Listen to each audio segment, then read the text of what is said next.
I got a bird. Yeah. Can you show it?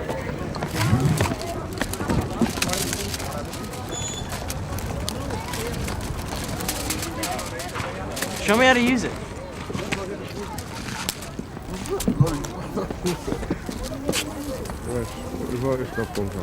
Oh, you gotta turn it on. You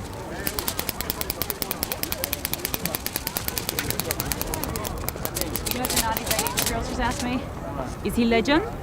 Is he what? Is he legend? What is legend? Are you a legend? Oh, really? Yeah, I suppose I am.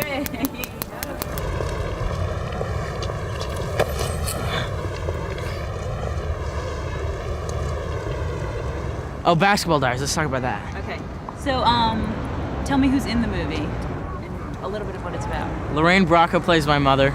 Bruno Kirby plays my perverted basketball coach. I said Lorraine Bracco. Marky Mark plays my best friend. James Mario. Patrick McGraw. Michael Imperioli.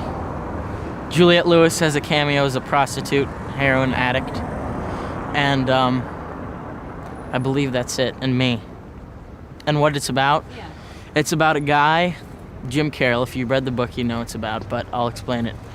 It's about a young guy who is on a basketball team, who's a writer and a poet, and he starts to get involved with heroin and starts to control him, and he gets kicked out of school, starts to live on the streets, and then he meets a young dog and falls in love with the dog, and they run away to Paris together, and that's why I'm here. This is the Paris scenes.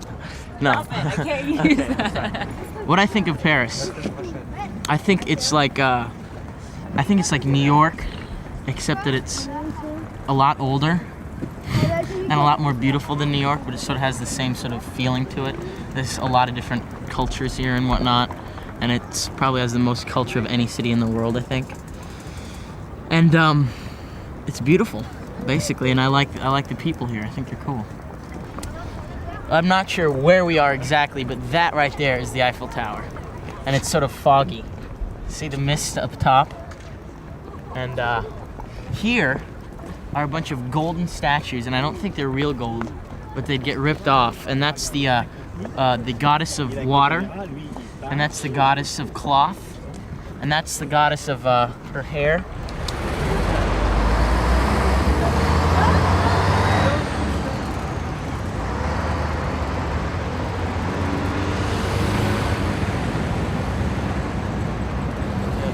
Okay, this is the famous Louvre Museum, probably the best museum in the whole entire world.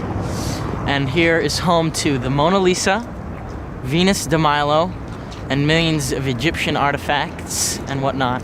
And you know what I hear? This is confidential, but the Mona Lisa here isn't really the Mona Lisa. Supposedly some guys really stole it, and it's like a replica because they have it like this behind this little thin piece of glass, and then I could have just gone in there and taken it home, put it under my jacket. Supposedly it's in some rich guy's living room, but I'll believe it just for the sake that I have the same name as Da Vinci. So yeah, this is cheerful, isn't it? I feel like Jim Carrey. I was gonna say you remind me of Jim Carrey.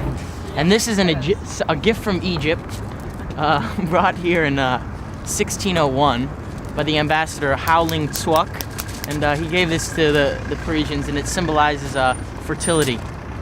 That is a very famous French palace. It's where a lot of famous people go, and it's just a nice place to hang out. If you want a cup of coffee, a donut, a little crepe, some fromage, and tomate.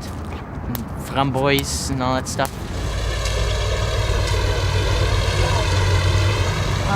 Are you ever worried about making the transition over to adult roles, or are you satisfied with?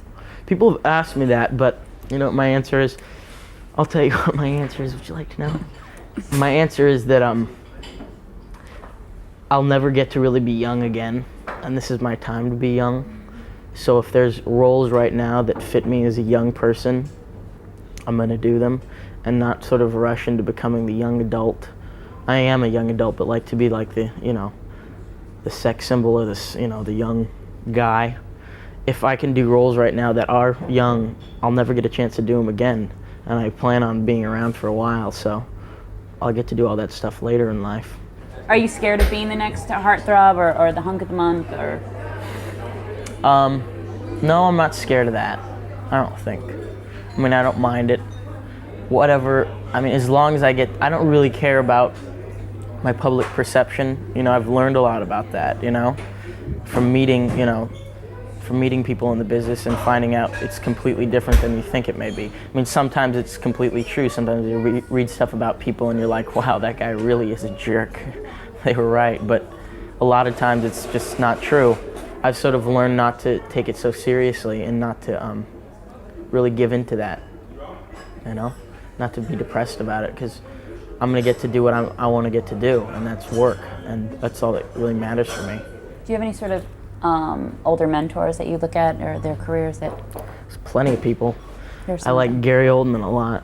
I think Gary Oldman's really good.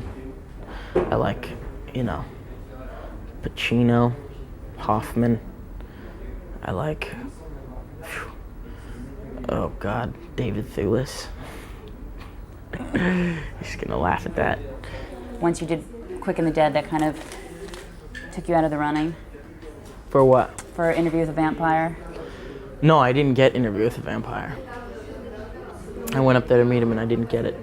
Is that something that you wanted to do? Yeah. Okay. Basically, I went up there and I went to New Orleans and I met him and I said, yeah, I'd like to work on this movie. Because it was with Brad Pitt and I like Brad Pitt. I think he's a good actor. Do you have anything in the future or any chance in the future that you'd want to do that or direct a film or? I want to direct. Someday I want to direct. No, I don't. I think acting for now is taking enough of my time. And if I meet some other people and sort of want to get involved in writing or, you know, co-producing or something, that may come up. I'm sort of open to that. But right now, acting is really consuming a lot of my time with the publicity like this and with the acting itself. I mean, I'm away so much out of the year, and I could, I suppose, but it's not really a big aim of mine. I sort of want to travel and do fun stuff, I guess. You know, have a vacation. That's fun. Yeah. So I'm a